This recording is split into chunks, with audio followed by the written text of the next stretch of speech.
কেউ যদি মান্নত করে সেটা আদায় করতে না পারে, তাহলে এর কাফফারা কি হবে? এই আলোচনা শোনার আগে আমরা শুনবো যে মান্নতটা কি, মান্নত করা এটা আদৌ ঠিক কি না। মান্নত শব্দের অর্থ হলো প্রতিজ্ঞা করা, প্রতিশ্রুতি গ্রহণ করা, ওয়াদা করা। কার সঙ্গে আপনি মান্নত করছেন? আল্লাহর সঙ্গে ওয়াদা করছেন, আল্লাহর সঙ্গে প্রতিজ্ঞা করছেন। কি প্রতিজ্ঞা করছেন? আপনার নিয়াত, আমার সন্তান যদি সুস্থ হয়, আমার ছেলেটা যদি পরীক্ষায় পাশ করে, আমি যদি অমুক চাকরিটা পেয়ে যাই, তাহলে আমি অমুক কাজটা করব। এটা হলো মান্নত। কি করলেন আপনি? আল্লাহর সঙ্গে ওয়াদা করলেন, আল্লাহকে শর্তের মধ্যে ফেললেন যে আপনার মনের এই আশাটা পূরণ হলে আপনি এই কাজটা করবেন। এটা করা কি ঠিক? এটা করা উচিত নয়। আমাদের করণীয়টা কি হবে? আমাদের করণীয় হবে, আপনার মনে একটি আশা আছে, আপনার সন্তান অসুস্থ, আপনার চাকরি নাই, বা যে কোনো বিপদে আছেন, আমাদের কর্তব্য হলো নিয়াত করে আগে কিছু অর্থ দান করে দেওয়া, এরপরে আল্লাহর কাছে দোয়া করা, আল্লাহ গো, আমি তো এই বিপদে আছি, তুমি তো বিপদ রক্ষা করনেওয়ালা মাওলা, তুমি ছাড়া তো কেউ নাই, আমি কিছু দান করলাম, তুমি আমাকে বিপদ থেকে উদ্ধার করো। এটা আমাদের জন্য করণীয়, এটা আমাদের জন্য উচিত।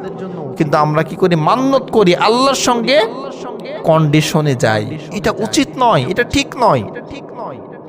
আল্লাহ রাব্বুল আলামিন চাইলে এই দুনিয়ার সকল মানুষের মনের সকল আশাকে পূরণ করতে পারেন। এই পূরণ করতে যে আল্লাহর ধন ভাণ্ডারের এক চিন পরিমাণও কমবে না। সুবহানাল্লাহ। আল্লাহর ধন ভাণ্ডারের এক চিন পরিমাণও কমবে না, আল্লাহ যদি সকলের মনের সকল আশা পূরণ করে দেয়। তো আপনি কেন আল্লাহর সঙ্গে কন্ডিশনে যাবেন? আল্লাহর সঙ্গে কেন সত্য দিবেন? আপনি আল্লাহর কাছে দোয়া করেন, কিছু দান করেন, আল্লাহ আপনার মনের আশা পূরণ করবেন। আর আশা যদি পূরণ নাও করেন, আপনি যে দান করলেন এটা তো বিফলে যাবে না, এর বিনিময়ে তো আপনি সওয়াব পাবেন।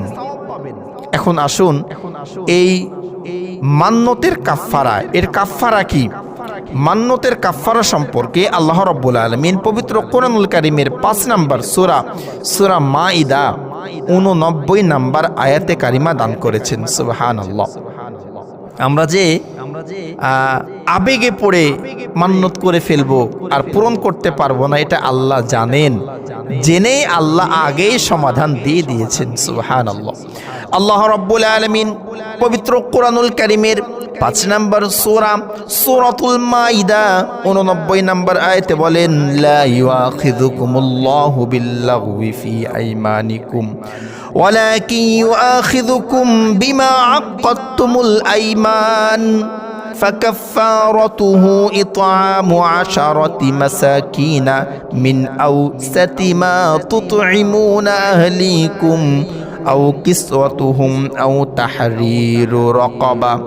আল্লাহ রাব্বুল আলামিন বলেন, আল্লাহ তোমাদেরকে পাকড়াও করবেন না তোমাদের অর্থহীন কসমের ব্যাপারে।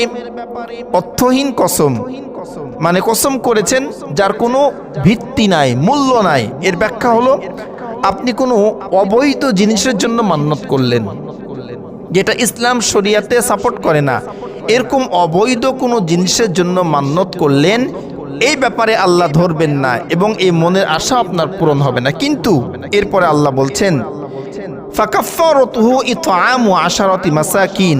আল্লাহ অর্থহীন কসমের জন্য ধরবেন না, কিন্তু যে কসম তোমরা দৃঢ়ভাবে করো, এই কসমের ব্যাপারে তোমাদেরকে পাকড়াও করা হবে, ধরা হবে।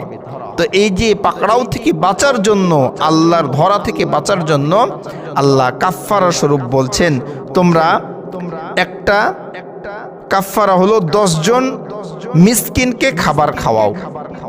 কসমের 1 নম্বর কাফফারা পবিত্র কোরআনুল কারীমের 5 নম্বর সূরা মাইদা 89 নম্বর আয়াতে কসমের কাফফারা সম্পর্কে আল্লাহ বলছেন, 1 নম্বর কাফফারা যে তোমরা 10 জন মিসকিনকে 2 বেলা পেট পুরে খাওয়াবে। এটা 1 নম্বর। 2 নম্বর কাফফারা যে 10 জন মিসকিনকে 1 জোড়া করে কাপড় দেবে।